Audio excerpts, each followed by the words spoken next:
आज की जो कोर कमेटी की मीटिंग हुई है पाकिस्तान तहरीक इंसाफ की वज़ीर आज़म साहब की क़यादत में, उसका जो सबसे अहम एजेंडा था वो मुल्क में महंगाई का मसला था। उसके ऊपर बड़ा तफसील से उसके ऊपर गौर किया गया है और जो इक़दामात हुकूमत ले रही है उसके ऊपर पार्टी को एतमाद में लिया गया है। जो इस वक्त बड़े प्रोग्राम हैं हमारे, इंसाफ सेहत का जो प्रोग्राम है, एहसास का जो प्रोग्राम है और उसके साथ फिर कामयाब पाकिस्तान के जो प्रोग्राम है उसमें उसका ब्रीफिंग भी दी गई है और उनमें बहुत बड़ी पैमाने के ऊपर इजाफा जो है वो किया जाएगा ताकि जो आम आदमी है उसको जो इस वक्त महंगाई से जो उसकी जो बुनियादी वजूहात है वो, जैसे आप सभी को मालूम है कि वो बैनुल-अक़वामी इन्फ्लेशन है इस वक्त, बैनुल-अक़वामी इस वक्त हालात ऐसे हैं जिसकी वजह से कोरोना के बाद महंगाई एक की लहर पूरी दुनिया में आई हुई है। और आपको मालूम है पाकिस्तान उन चंद मईशतों में है दुनिया में जो कोरोना से नबर्द आज़मा हुई बड़ी कामयाबी से, और हम बड़ी कामयाबी से कोरोना से बाहर निकले हैं। कोई और मुल्क इस वक्त दुनिया में, अमेरिका जैसी जो बड़ी मईशत है, आप देखें तो इस वक्त जो वहाँ पे जो हुकूमत है वो शदीद दबाव में है महंगाई की वजह से।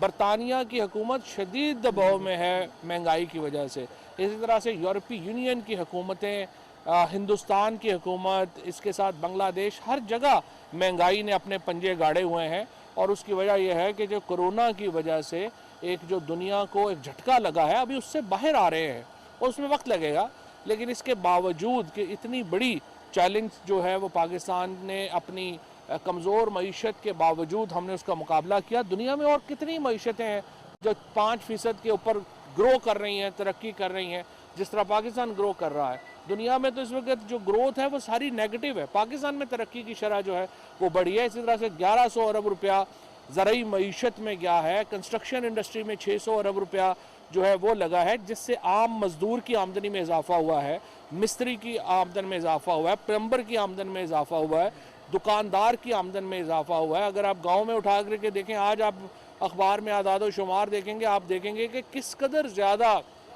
आपकी गाड़ियों की बिक्री में इजाफा हुआ है। मोटरसाइकिल्स की जो है वो तकरीबन दुगनी इस वक्त फ़रोख्त चली गई है, ट्रैक्टर्स दुगने चले गए हैं, यूरिया खाद की खपत बढ़ गई है। हम कहते तो हैं कि पेट्रोल बड़ा महंगा हो गया है, लेकिन आप देखें कि 26% पेट्रोल की खपत बढ़ गई है। हम कहते तो हैं बिजली बड़ी महंगी हो गई है, 13% बिजली की खपत बढ़ गई है। तो इसका मतलब ये है कि जहाँ एक जो सैलरीड क्लास है, तनख्वाहदार तबका है शहरों में, उसकी आमदनी का उसको स्क्वीज़ हुआ है, वो उसको महंगाई की शिद्दत महसूस हो रही है। वहीं पर बहुत सारे दूसरे हमारे तबकात हैं जिनकी आमदनी में खातर खा इजाफा हुआ है, और ये तमाम जो फिगर्स हैं वो हमें यही बता रही हैं। और अब हमने यही किया है कि वो तबकात जो महंगाई से ज़्यादा, जिनको एक कहिए कि उसके शिकंजे में फंसे हैं, उसको जो है वो हम उनका सामना करें और उनको हम वो सहूलियात जो हुकूमत इस वक्त दे सकती है वो हम उनको बहम पहुँचाएँ, जिससे उनकी जो महंगाई की शिद्दत है उसका वो अच्छे तरीके से मुकाबला कर सकें। सो बुनियादी तौर के ऊपर जो तहरीक इंसाफ की कोर कमेटी थी, उसका आज का इजलास जो था वो मईशत और महंगाई के ऊपर फोकस था। इसके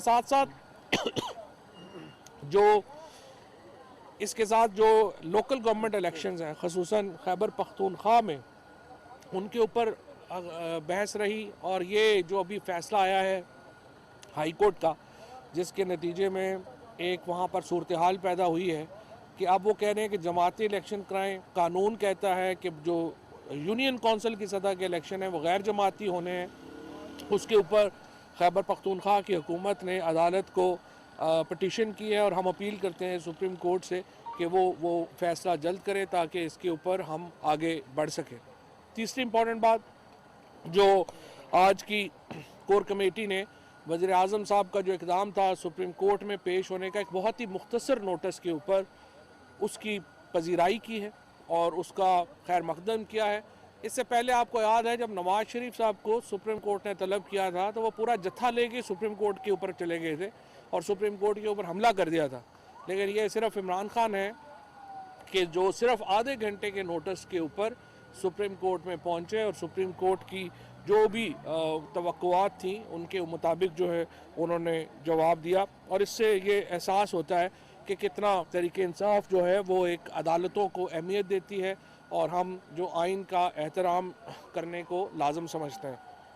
कोर कमेटी के इजलास में जो अफ़गानिस्तान की मौजूदा सूरत हाल है उसके बारे में जो इकोनॉमिस्ट की हालिया रिपोर्ट आई है जिसमें बताया गया है कि 2 करोड़ 40 लाख लोग वहाँ पर इंतहाई अफलास का शिकार हो गए हैं और वहाँ पे भूख की वजह से 8 बच्चे जो हैं वो तो सिर्फ भूख की वजह से जान से हाथ धो बैठे हैं। और हमें वहाँ से वीडियोज़ आ रही हैं जहाँ पे हम देख रहे हैं कि बच्चे फ़रोख्त हो रहे हैं। इसके ऊपर बड़ी तशवीश है और हम चाहते हैं कि पूरी दुनिया और ख़ुसूसन मुस्लिम दुनिया जो है अफ़गानिस्तान की सूरत हाल के लिए उठे और वो इसके ऊपर जो है वो बात करें। हमारी ये ख्वाहिश है कि 2023 का जो इलेक्शन है उसमें जो इंतखाबी इस्लाहात तहरीक इंसाफ की हुकूमत ने तजवीज़ की हैं वो पार्लियामेंट में जल्द मंजूरी के लिए आएँ। इस मकसद के लिए जैसा कि आपको मालूम है कि स्पीकर साहब जो हैं वो पहले ही अपोजिशन से राब्ते में हैं। हम कोशिश कर रहे हैं कि इसके ऊपर इत्तफाक़ी राय पैदा किया जाए और ये हमारे कोई इमरान खान या PTI का कोई ज़ाती इशू नहीं है। हर दफ़ा हम ये समझते हैं कि हम कह रहे होते हैं जो भी इलेक्शन हार जाता है वो कहता है धांधली हुई है। हम एक ऐसा निज़ाम तजवीज़ कर रहे हैं जिससे धांधली की शिकायत नहीं होंगी। अगर आपके पास कोई अपना अल्टरनेट है तो आप अपना पेश कर दीजिए। बहरहाल इसके ऊपर भी हम जो है वो कंसेंसस से आगे बढ़ना चाह रहे हैं और एक मशावरती कमेटी जो है वो इस सिलसिले में तश्कील दे दी गई है जो कि करेगी। देखिए हम पाकिस्तान तहरीक इंसाफ मुल्क की वाहिद वफाकी सियासी जमात है। इमरान खान जो हैं उनका जो वोट है वो खैबर से लेकर के कराची तक और गवादर से लेके लाहौर तक हर जगह के ऊपर, गिलगित बल्तिस्तान हो, कश्मीर हो, हर जगह के ऊपर अगर एक कोई वफाक का लीडर है तो इमरान खान है। और हम बात जब करते हैं तो हम सुबाइयत की बात नहीं करते हैं, हम फ़िरका वारियत की बात नहीं करते हैं, हम एक नेशनल कौमियत की बात करते हैं और हम एक वो जमात हैं जो वफाक के इंटरेस्ट को सबसे आगे रखती है, फेडरेशन के इंटरेस्ट को सबसे आगे रखती है। बाकी सारी जमातें तो कोई 1 डिवीज़न की पार्टी है, कोई 3 डिवीज़न की पार्टी है और वो अपनी छोटी छोटी ईगोज़ को साथ लेके छोटी छोटी अना को पालने के लिए सारी उनकी गुफ्तगू होती है।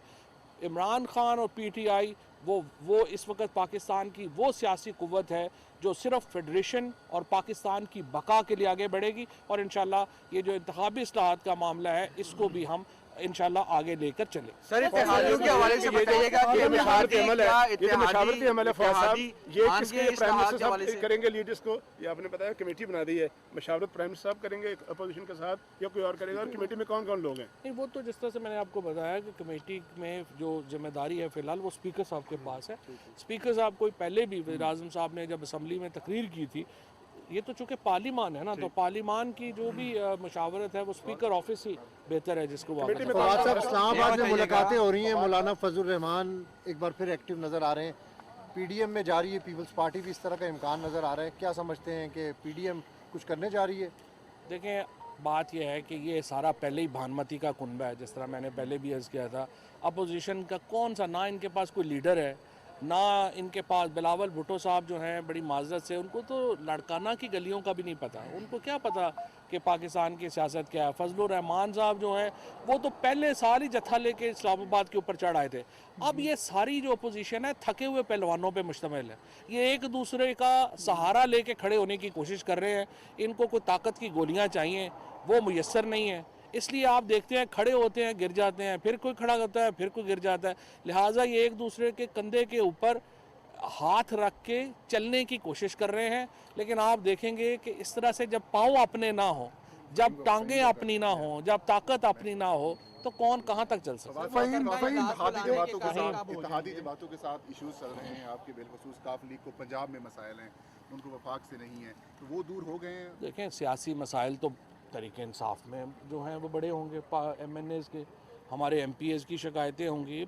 सियासत में हर एक इतना इज्तमाही ये जो पार्लियामेंट्री डेमोक्रेसी है ये इज्तमाही हुकूमत का नाम है। जब इज्तमाही हुकूमत होती है उसमें रोज़ाना किसी न किसी की शिकायत होगी, किसी न किसी की बात होगी। और ये जो इत्तेहादी जमातें हैं वो प्राइम मिनिस्टर साहब से जब मिली हैं उन्होंने अपने पूरे जो एतमाद का इजहार किया है वज़ीर-ए-आज़म साहब के ऊपर, उनके फ़ैसलों के ऊपर, और इसी तरह से जो बाकी मामला हैं उनमें भी इत्तेहादियों को हम साथ पाकिस्तान आपकी जो इत्तेहादी जमातें हैं और अपोजिशन जमातें हैं सबको इलेक्ट्रॉनिक वोटिंग मशीन पे तहफ़्फ़ुज़ात हैं। पौने 2 साल पड़े हैं इलेक्शन में, क्या इतना कानून साजी और क्या ये पूरा मैकेनिज्म बन पाएगा? देखिए ये तो बन चुका है, मैकेनिज्म हर चीज़ बन चुकी है, हम सिर्फ अब उस पर इत्तफ़ाक़ राय करने की कोशिश कर रहे हैं। और देखिए जिस तरह मैंने अर्ज़ किया, हमारा ज़ाती मसला नहीं है, हम ये चाहते हैं कि तमाम कुव्वतें इसमें शामिल। और जिस तरह से मैंने आपको अर्ज़ किया, आप हमारे इलेक्टोरल रिफॉर्म्स आपको पसंद नहीं है, आप अपने ले आइए, हम उस पर बहस कर लेंगे। इजलास कब बुला रहे हैं दोबारा, कोई है प्लान आपका? देखिए उसके लिए तो पूरी मैं ये समझता हूँ कि एक इत्तफ़ाक़ राय की जो कोशिश है उसको हम आगे लेके जाना चाहते हैं। इंशाल्लाह वो उसके मुताबिक जो इजलास बुलाएंगे जब हम इसमें आगे इसके ऊपर बढ़ेंगे। इस्लाहात के ऊपर अपोजिशन स्टेक होल्डर है, आपने उनको बुला लिया, उनके साथ बातचीत कर रहे हैं। इलेक्शन कमीशन भी स्टेक होल्डर है, क्या उसके साथ भी बात की जाएगी? इलेक्शन कमीशन से डॉक्टर बाबर अवान साहब की पिछले हफ्ते भी मुलाकात हुई थी, और इलेक्शन कमीशन यकीनन बड़ा अहम इदारा है और हम उसको भी साथ लेके चलना चाहते हैं। हम तो चाहते हैं कि देखिए, मैंने जिस तरह वज़ीर-ए-आज़म साहब ने, अगर आपने देखा हो कल की तकरीर में, बार बार ये बात कही है, इलेक्टोरल रिफॉर्म से मतलब आप मुझे बताइए हमें क्या कौन सी और हुकूमत है पाकिस्तान में तहरीक इंसाफ के अलावा जिसने कभी इलेक्शन इस्लाहात की बात भी की हो? हमें तो सूट करते हैं इलेक्शन में कोई इस्लाह ना हो। अगर इमरान खान वो आदमी है जो कि क्रिकेट के अंदर एक न्यूट्रल एम्पायर लेके आए, अब वही वो पाकिस्तान के अंदर एक ऐसा निज़ाम लाना चाहते हैं जिसमें इलेक्शन हो तो कोई उंगली ना उठाए। मैं आपसे दोबारा अर्ज़ कर रहा हूँ, आपको पीटीआई की इस्लाहात पसंद नहीं है, आप अपनी इस्लाहात का पैकेज दें। Thank you sir, thank you sir, thank you sir. एक मिनट यार, शादियों के अलावा खबर आई थी कि परवेज़ खटक साहब ने कुछ लोगों ने मुखालफत की है जमात के अंदर, तो क्लियर कर दीजिए ऐसी कोई बात है? Thank you sir, thank you sir. क्या को अपोजिशन से कोई खतरा है? ये इतलात खबरें चल रही हैं कि शायद GDA-ML के जो है यार इस सपोजिशंस बेचारी से किसको क्या खतरा है? सर क्रिकेट सर टीम कल सेमीफाइनल में आ रही है, हमारा बड़ा हम होप कर रहे थे कि अभी वज़ीर-ए-आज़म साहब भी यही बात कर रहे थे कि जो टीम है जिस तरह से वो खेले हैं उसको अप्रिशिएट करें।